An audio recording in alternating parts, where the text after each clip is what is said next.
And now, on tonight's show, we'll be joined by curator Marc Kehoe to discuss Framing the Village, the group art exhibit of paintings, drawings, sculpture, and photography he assembled exploring notions of identity for the Village Trip, a festival of arts and activism.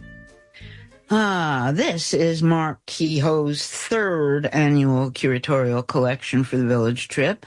He has previously worked with Coney Island, USA to create an enhanced entrance to their headquarters on the Riegelman Boardwalk, art directed a mermaid parade, painted a mural on an outside wall of the Spook House, a ride managed by the Coney Island Hysterical Society, participated in performance evenings, including Capusta Descending at the Kitchen, exhibited his Super 8 films in down venues such as the Little Club 57, Dorinka, and the Mud Club, and organized and curated group exhibits in New York City and Rhode Island. His paintings have been shown at Art of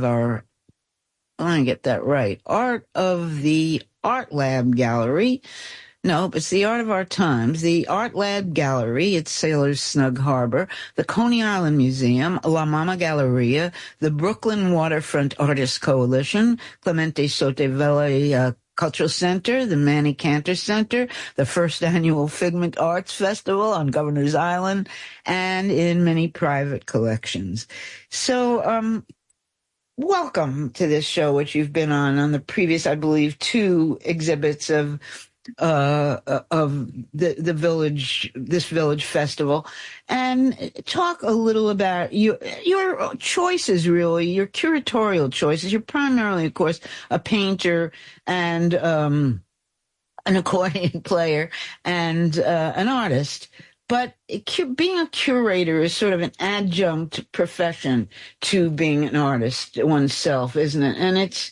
And being a curator seems to have grown in the guy who does the collecting, the managing, the stage managing, the showing, the selections. It has grown to be a rather serious and important business in the art world. And I wonder if you can describe what is appealing about the idea of being a curator to an artist, to oneself, besides, of course, being able to include your own work in the show. But really, what's the experience like of choosing to be curator? Well, hello, Janet, and thank you very much for having me on your program. I want to tell you what is appealing about it. After putting together a show with 55 painters, sculptors, and photographers, nothing is appealing about it.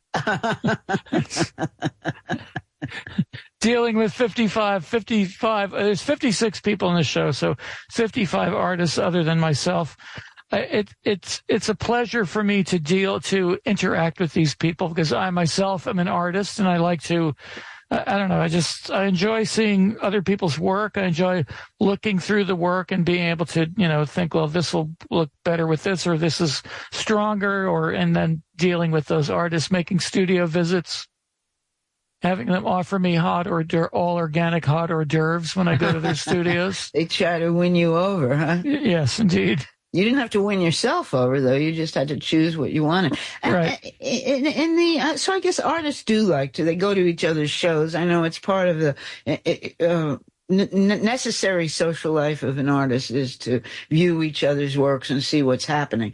But because this is a sort of Greenwich Village-centric show, does it mean that it's open to everyone, isn't it? This is an open house in a sense. It's open to people. The first show was images of Greenwich Village. That was 2 years ago. Then last year it was portraits of Greenwich Village, the East Village, and the Lower East Side. It's been expanded to those 3 sort of, in the last 60 years, 70 years, classic areas of artistic creation in Manhattan. Except we left out Tribeca. They can manage. They're not a part. They can stand on their own 2 legs, and the artists have to either live in the village, the West Village, the East Village, or Lower East Side, or have studios there, or have lived there, or have it be a part of their own identity, having been born and grown up in these neighborhoods, and maybe left and come back again. I mean, there are, people's lives are flexible, and they do leave and come back again.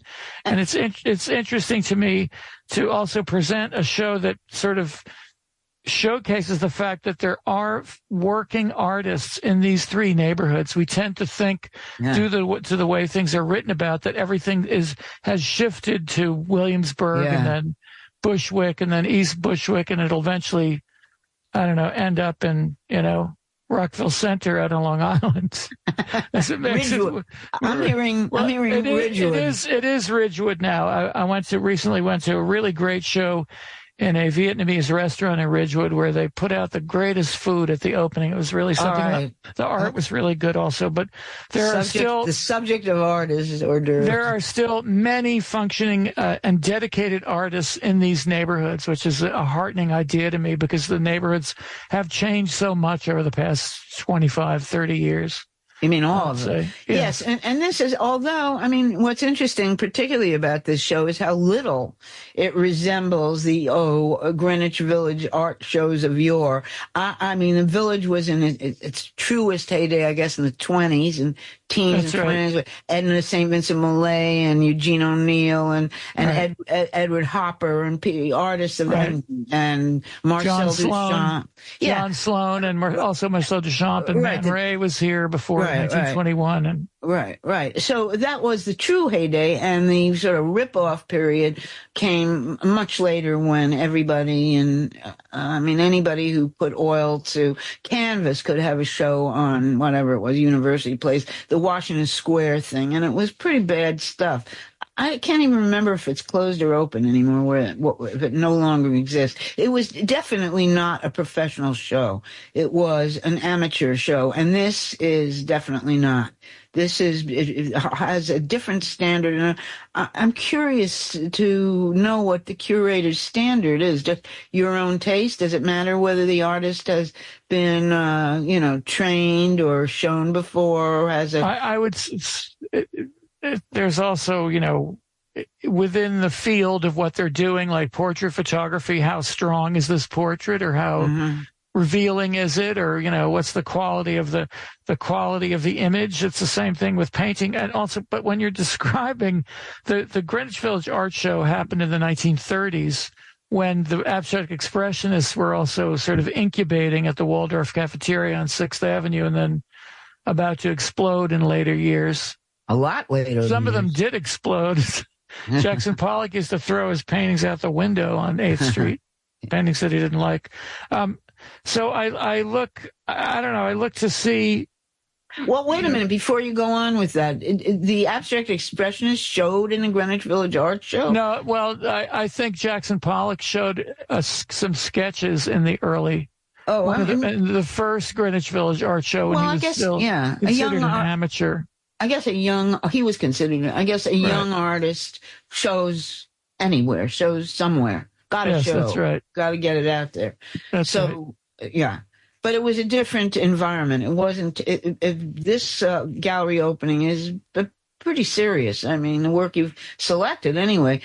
Describe a little bit the call, where you advertised that you were looking for this, and how and where you discovered either these individual artists or pockets of artists. It was done, this work, the call was done on social media and also via word of mouth. That's how it was done. And also on the website of the Village Trip, www.villagetrip.com, where you can find more information about the other part of the festival, because Framing the Village is sort of one small portion of the festival. Right. And, people just sent in their work. Last year there were only 17, or they sent in examples of their work, and I chose what I thought was the strongest example of whatever they were doing. Or, in some cases I if I liked their work and I wasn't really crazy about what they sent in, I went to their studios to look at their work and had discussions with them about it. The show is split. There's fine art and that what we would call flat art. There's some sculptures and then there's also photography. Wait a minute. You're going a little too fast for me. Flat art and fine art? Fine art, like painting, drawing. And what's flat art? Well, that's what we call flat art. Like not sculpture. I see. Okay. Like art that hangs on the wall. Flat art is fine art. Okay. Right.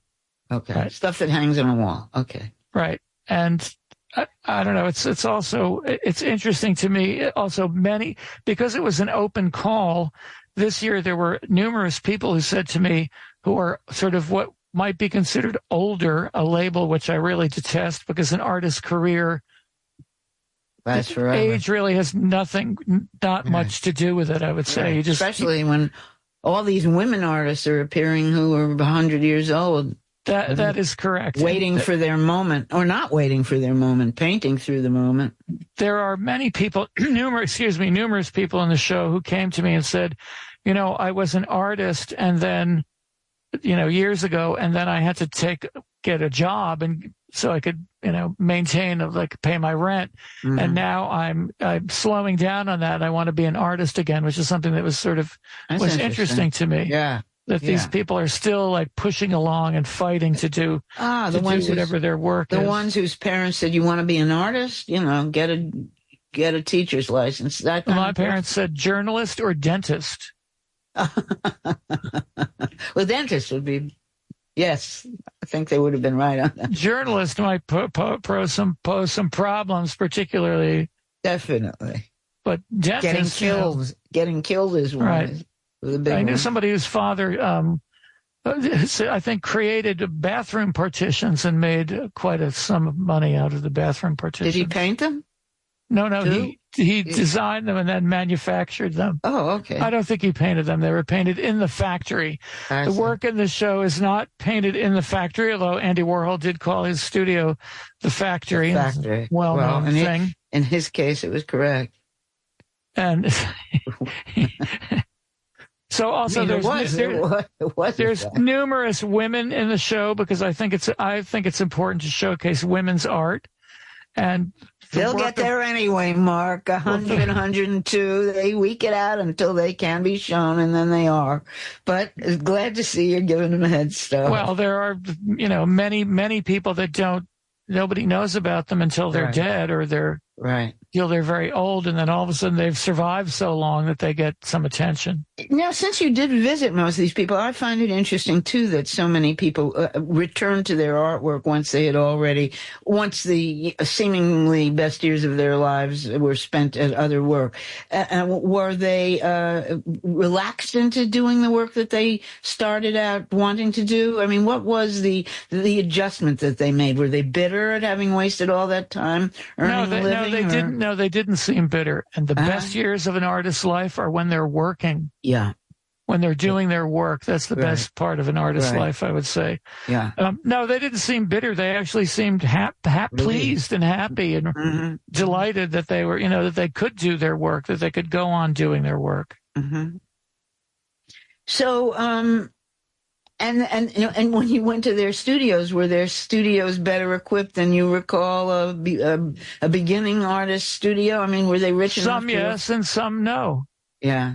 I would say some people had more sort of what we consider a professional artist studio, and other people had, a room in their apartment that was a giant mess, but they did beautiful work. Also, because good work doesn't have to be gigantic. Right. It can be any size. All right, and there was no restriction for this show. Well, I asked for there in the open call. There is a call for larger pieces this year, somewhat larger pieces. And what was that? Because there was so much wall space. This show it's hung as a salon show. I also thought putting 55 people in a show is a way to bring people together. and have them interact with each other. Some of these people knew each other. Some of these people had never seen each other work before. And there's been great interaction and people meeting each other and discussing their work and things like that, which is also, I think, is very important, because also if you are an older artist, you can be a little isolated. Why? Because you're not going out drinking the way you did when you were younger? Yes, probably. You weren't going to see other openings or traveling? Well, I think many artists go to openings constantly. They all do. It's something you have to do. Yeah. Whether you like it or not, you have to do it. Yeah. Were there any real young ones or just beginning ones whose work you spotted? Yes, there are some young people in the show. One of them is Ariel Kleinberg, who is a fantastic sort of like, her work is based on sort of goddess worship and, like, things from prehistoric, the idea of goddess worship and culture, world cultures in prehistoric times. And the first year she was in the show, the first year that we did it, and she performed, and she did an amazing performance where she did this sort of evocative dance wearing a papier-mâché bull's head on that was somehow to Hughes Freeland, who is a filmmaker. And I originally invited her I saw her work and I said, would you like to show your work? Would you like to show your short film? She makes incredible short films out of found footage that are just, she works analog. She doesn't work electronically. She works like editing it with a hand editor and gluing things together and stuff like that. And she didn't want to be involved in carrying projectors up the stairs, she says. So then she entered the show, and she has a piece in it called Film Fans. And they are like wooden fans where she removed the fabric, whatever it was, and replaced it with, in some cases, 35 millimeter footage. And then 8 millimeter footage. They're actually really lovely, delicate, beautiful. You mean the fan work? You mean but so that you can see the tininess of the film, but you don't see it running. You don't see film happening. No, but you see the physical object. The physicality of the film. And I will tell you that I used to make Super 8 sort of underground movies, and believe it or not, when you do that, you love the film. I'm telling you love all these little pictures that are there. Right. Something you mean the film itself once made? The film itself is something you have like one-sided love affair with it. Frankly, it's something that you like. There are also the photographers. Some of them are street photographers, and some of them are do a different kind of photography. There's someone named, Paula Kelly, who was in the show last year also. She did street photography over in the far West Village. And this year she did a series of pictures that are small flower blossoms arranged on a black background. One of them is the infinity symbol. The other one is the Big Bang, and they're sort of, and then she lights them. She does a very nice job of lighting them. They look like they're digital, but they're not. Let me ask you a little bit about the theme of this thing and how strictly and why you thought of it, identity. And I mean, as seen by all of these artists, identity is a theme that can go anywhere, really. It's almost hard to know whether anyone meets the requirement of identity, but I mean, there's a lot of photography of what appears to be either people dressed up or homeless or trans or, who are costumed in a certain way so that they are presenting themselves as characters. I mean, photography is very strong in this show, as a matter of fact, as a result of that. I think the variety of subjects that result from using the identity theme as a theme.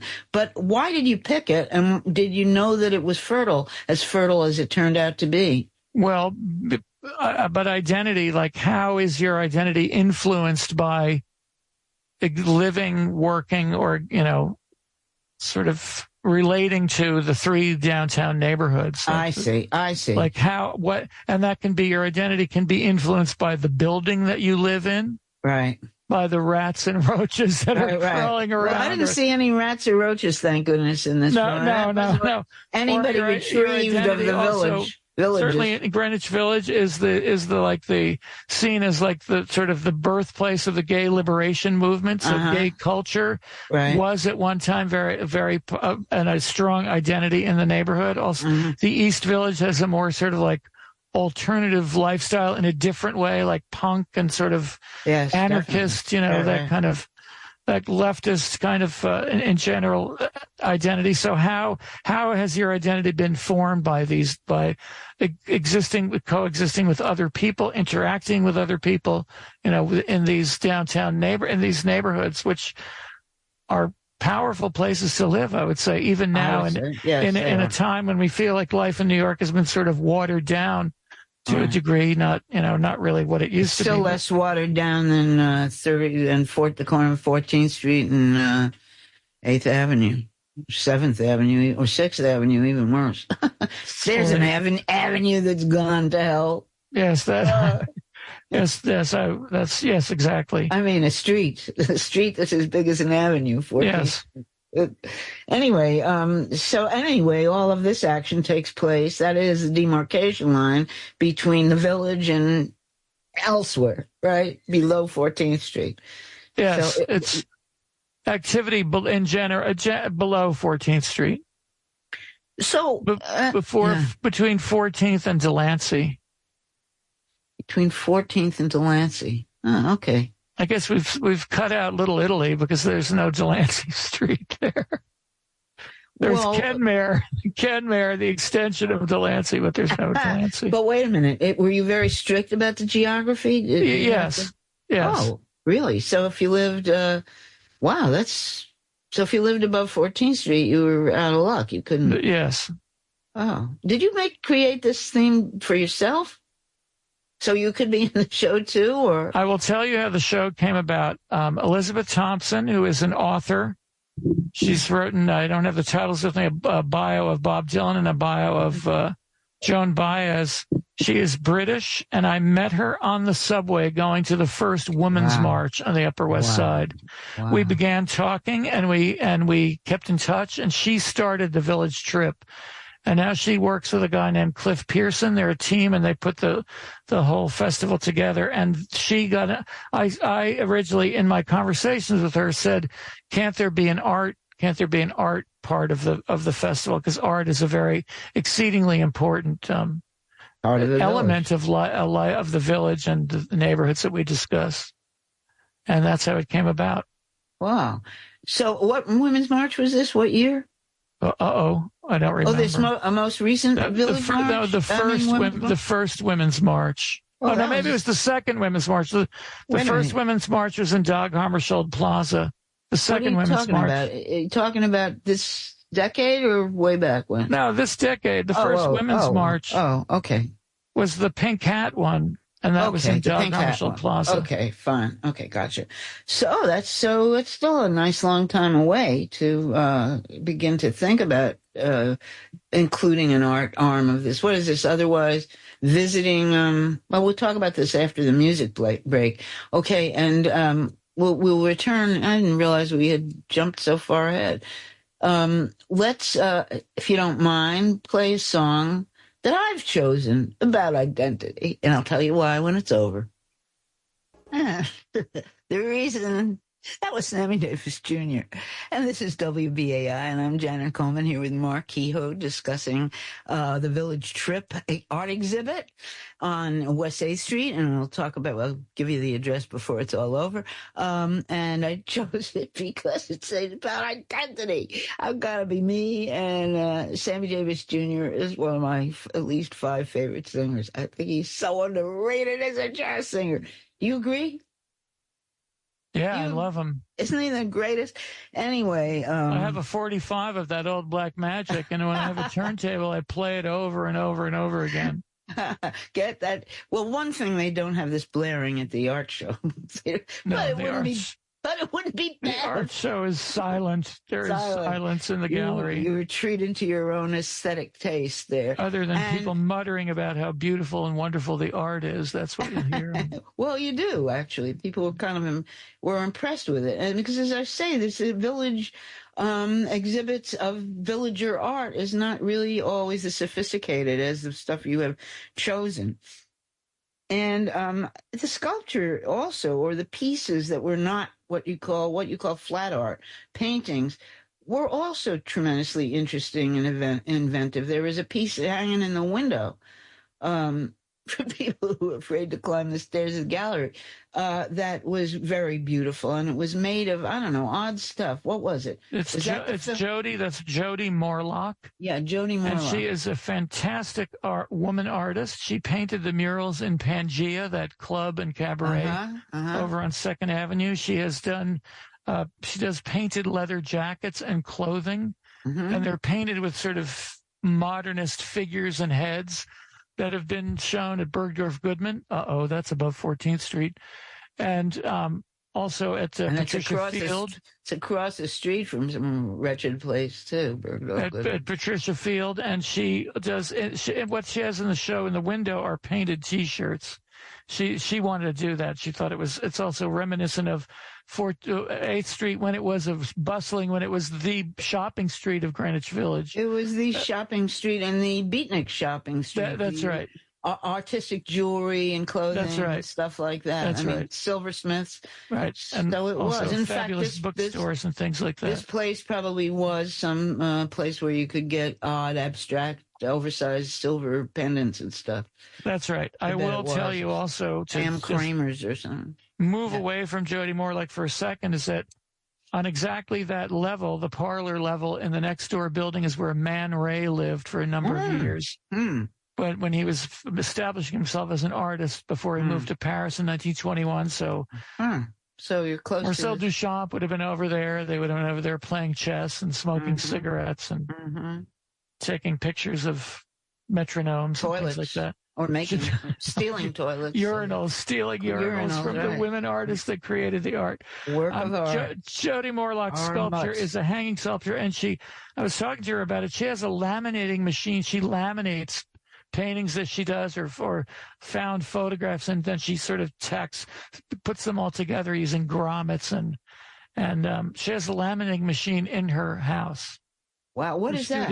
What is that? Laminating, like puts embeds it in plastic on two sides. And so that's what the material was in that window. Yes, their original drawings and things like that, but they're all laminated. So the lamination process itself is quite fascinating and beautiful because it reflects the light, and in the window there, it's like a sort of sparkle effect. It was very attractive, yeah. But then another person in the window is George Stadnick, who is a Lumia artist. He has another piece in the window, and he has Lumia's two pieces. light piece. Oh, yes, he works with light. He works with light and the effects of light, and the thing in his piece in the window is called Light Rain. It's hanging on the west side of the window, and that as the light changes during the day, it reflects colored light all around the gallery. And Stadnick has worked with Joshua White. He does work with Joshua White, who invented the Joshua Light Show, which was the light show at the Fillmore, the light show at the Fillmore. Yes, he did. And then in San Francisco. Joshua Light Show, he used to smear paint around there and then make them be magic. That's correct. And then there's every rock show there ever was. A piece of laminated sculpture in the window by Jim Conboy called Flight, which is also a beautifully, he works with painting aluminum in black and white. He does fantastic work. Was your judgment, since you're a painter yourself, and that's where you, well, I guess you've done film too, so these sort of branches of fine art you've explored as well. But what was your judgment in terms of painting? How harsh a critic were you, and how demanding were you that their technique be up to snuff? And if they weren't, what was the reason you chose for the work to be included in the exhibit? Well, if you're putting together a group show like this, you're also looking for variety and contrast of work. Everything can't, or sometimes you want to put together a show where everything looks the same. I have varied taste in painting. I'd like to keep that to myself, what I like. I have been since a child intoxicated by good quality academic art, which people mock me for, but I like that. I like to go and look at like a beautifully painted still life, but I also like when people go a little wild and throw things around and seem to enjoy what they're doing. Did you learn that in the East Village? I'm kidding. That's just a joke. I think I knew that before I arrived in the East Village. Oh, he must have been a hippie or something. Okay. But, at one time, my neighbors in the East Village were people like Kenny Scharf and Keith Haring and those kind of artists who did anything. We're now right in the pantheon of artists of the 20th century. I don't know why, but anyway. American artists of the 20th century. I'm not sure why, but there's also a video piece called "Bold as Love" by Annie Bonny, and she at one point in her life knew Jimi Hendrix, and the piece is named that because also that part of 8th Street is called Jimi Hendrix Avenue. Right, it's across the street it's across the street from Electric Ladyland Studios. Yeah, right. So it's real close. And wait a minute, she knew him, and this isn't a plaster caster, is it? No, I don't think she was a plaster caster. Okay, well, he was a friend of Joshua White, too, the guy who made that movie, Peter Navarro. About the plaster casters? Yes, right. I remember when I saw it, I found it to be very amusing. I don't know what I think of it. It was amusing. Well, I don't know. It was the taste of the times to expose famous parts of bodies of rock musicians in plaster and show them in exhibits. There's nothing like that here, I can tell you. There's also there's two photo collages by Stephen Bickford, who is really a fantastic. He does these fantastic sort of muted and vaguely disturbing photo collages, using only 2 images and then sort of working with that, which are pretty great, I would say. I'm very happy that he's in the show. There's Jeffrey Friedkin, who does street photography. Who does he was in the show last year. He did a photograph of sailors coming up out of the West 4th Street subway station, which seems seems like the 40s. It seems like New York. It's a hell of a town. Yeah, right, exactly. The Bronx is up and the Battery is down. What were they in, Sailor Whites or Sailor? Yes, they were. I think it must have been taken during Fleet Week because they were in their sailor outfits. Right. Which color? Blue or white? White.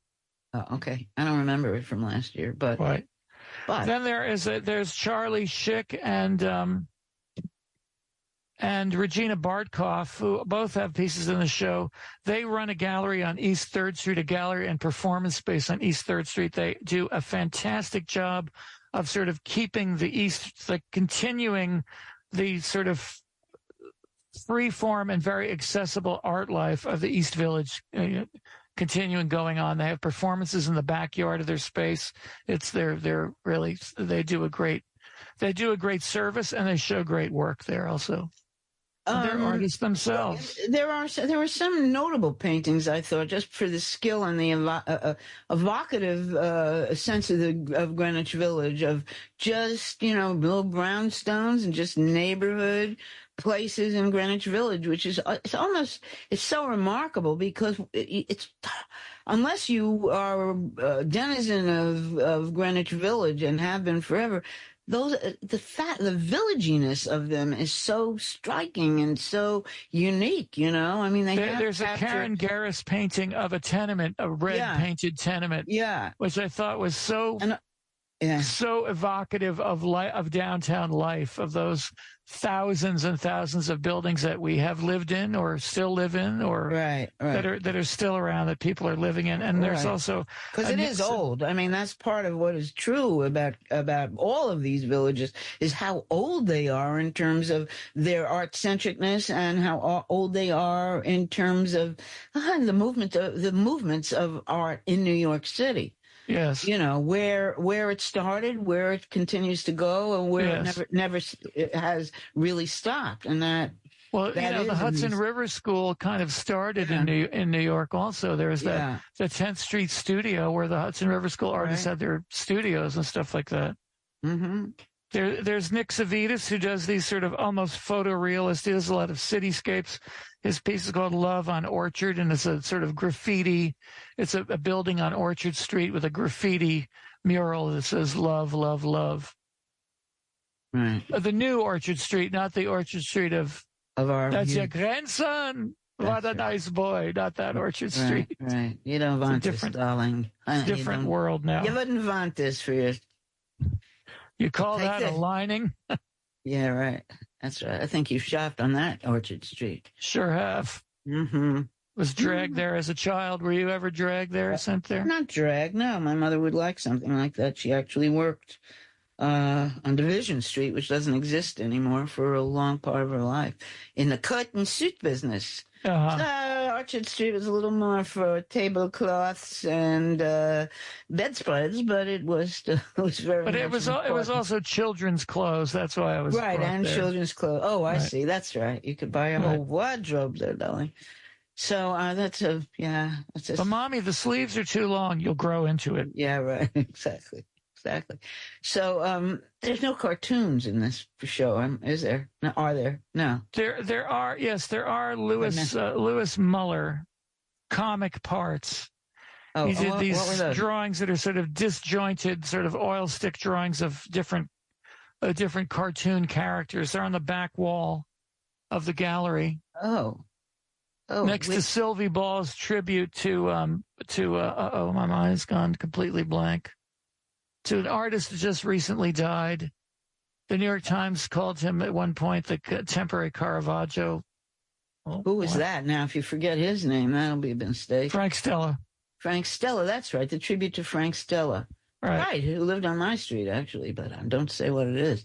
I won't. That's on the back wall. My 50s of fans to come Jackson around. And flanking the Sylvie Ball's tribute to Frank Stella are two Lewis Muller drawings called comic parts. Let's talk a little bit about your contribution to this. It was just 3 paintings, more than I think anybody else's, but obviously you were the one who had did you have to hoist these things all years? It was a tall ceiling here. Well, and paintings from floor to ceiling. Some people were allowed to have 2 paintings, and I was going to bring only 2 paintings. It's a series that I'm working on of the 5 senses.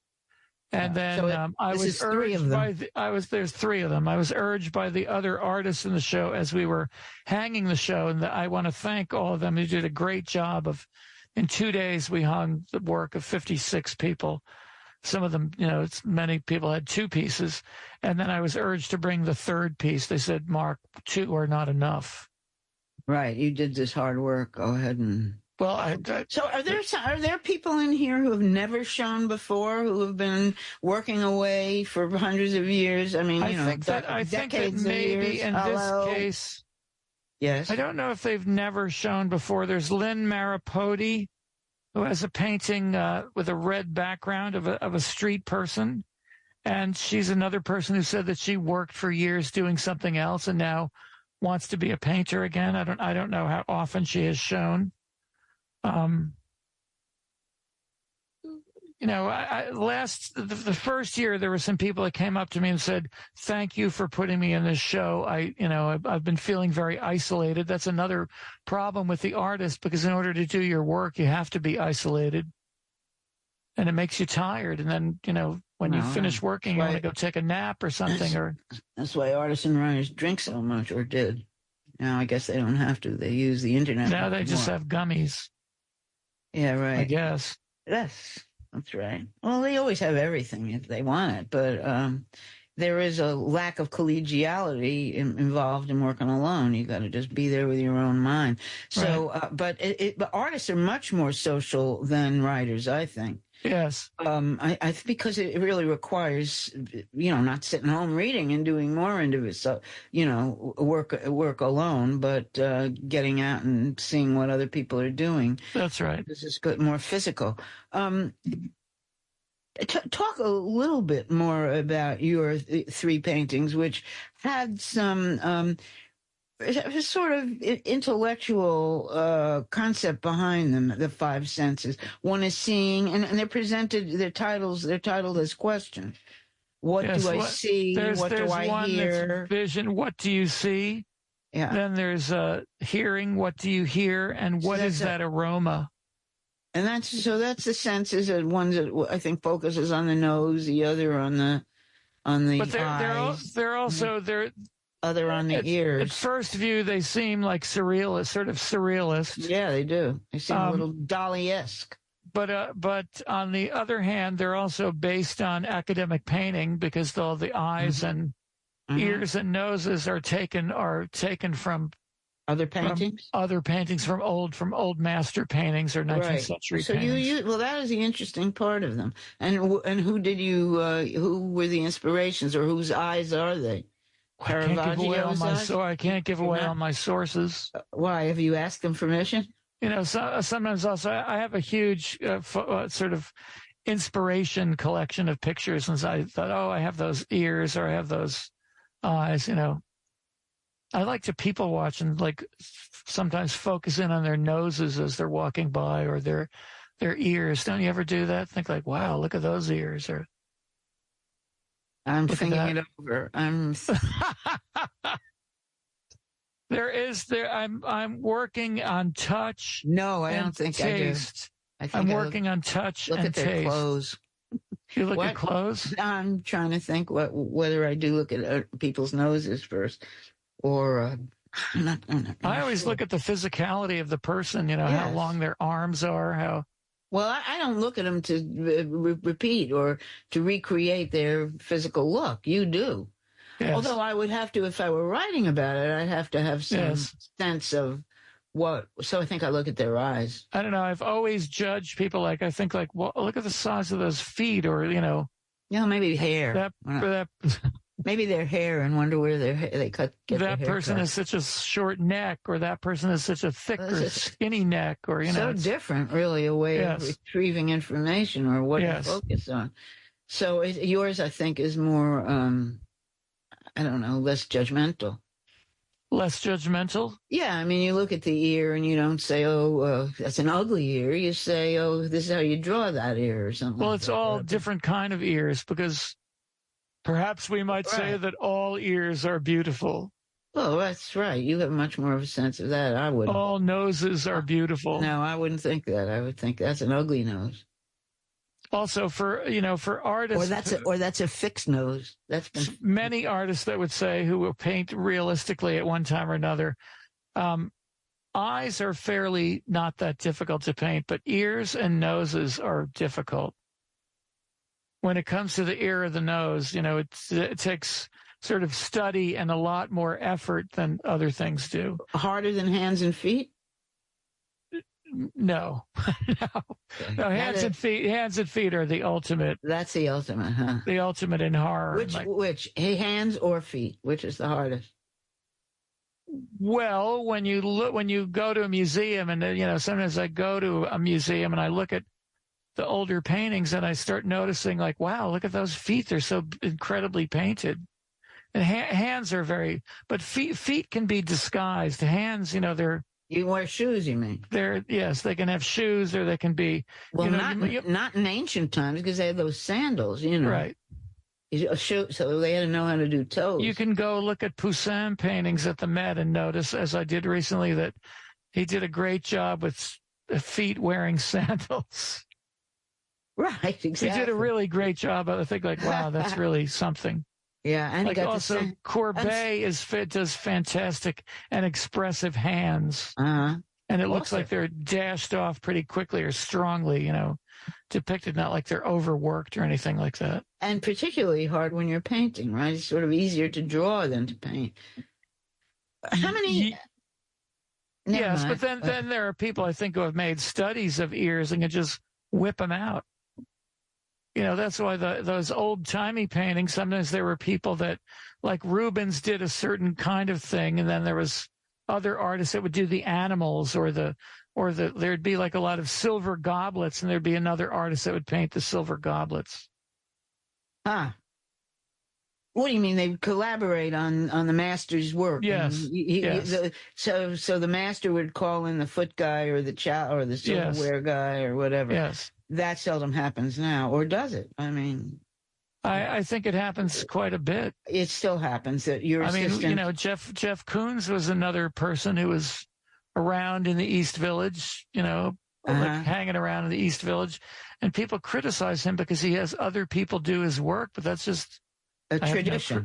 It's a tradition. I have no criticism of that whatsoever. Right, because in other words, the conception of the art is really way more important than the actual physical doing of the art. In some cases, yes. In some cases, no, because the concept is of extreme importance, but then the execution, there can be not that great execution. You think like, oh. Well, who's an artist of great fame whose execution's not so great? Not in this show, but anywhere. I have strong opinions that I will not voice. I have strong opinions about certain artists who receive worldwide acclaim. I think like, what's the big deal? Well, you'll never know that because you're not a gallerist. A gallerist is different from a curator, right? That's correct. And what's the difference? Making money? Yes, that's it. The gallerist is there to sell the work, and the classic statement is that a good gallerist can sell anything. Well, that's a story of art, isn't it? Yes, it is. Okay. Well, we'll go into that. But I would urge everybody to come to this show and decide for yourself what they think is good art and not so good art. Obviously. Or great art. You think they're going to take your word for it? No. They have to go see for people themselves. Have to come. I provide the organization. But they might take my word for it because I went there as a visitor and I was pretty impressed with it, particularly as, in seeing that the concept of identity really either as a collaboration between you and the artist worked so well to give you a sense of not just identity, but how it is so easy. Expressed more easily in these particular neighborhoods than in most others you'll find anywhere in the world. I mean, it's what it's for, this place. It's for the freedom of art. Yes, I had the occasion this morning to go to another neighborhood here in Manhattan, which is sort of like being in another country for me because I rarely go there, and it seemed very sort of bland and evened. And where was it? What borough? Manhattan? Yeah. Oh, where? On the Upper East Side or something? Or no, the Upper West Side. Oh, really? Seems bland. Yeah, I guess they ruined it. It seems sort of like a bland. Used to have so many little meatball places and all that. Right. Yeah, it was an interesting kind of view of the European. You can still get smoked sable. Well, yeah, that's true. There are not that many places to get it anymore, but somewhere near Orchard Street, it's also. Yes, that is true.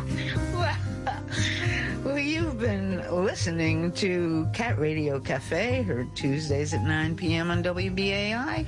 I'm Janet Coleman, and you are? David Dozer. Yeah, the Displaced Playwright. You can reach us at catradio@gmail.com. And you can sign up as a BAI buddy. It's a what is it? Yeah, well, you were right. It's a sustaining member, whatever the heck that means. Actually, you sustain it. We keep the station alive. That's it. Live forever. WBAI New York. And as a buddy, you join up there by going to buddy.wbai.org. Did you hear him? Buddy.wbai.org. Yeah. I hope they did. With special thanks, of course, to Bob Auld. On tonight's show, we were joined by curator and artist himself, Marc Kehoe, to discuss Framing the Village, the art exhibit he assembled on the subject of identity for the Village Trip, a festival of arts and activism. Framing the Village, a free exhibit, can be seen until September 28th, Monday through Saturdays from 2 to 5 p.m. at Moshava Arts at 45 West 8th Street, across the street from the Electric Lady, if you remember it. It's right in the middle of 8th Street. See you next week. Bye. Thank you, Mark.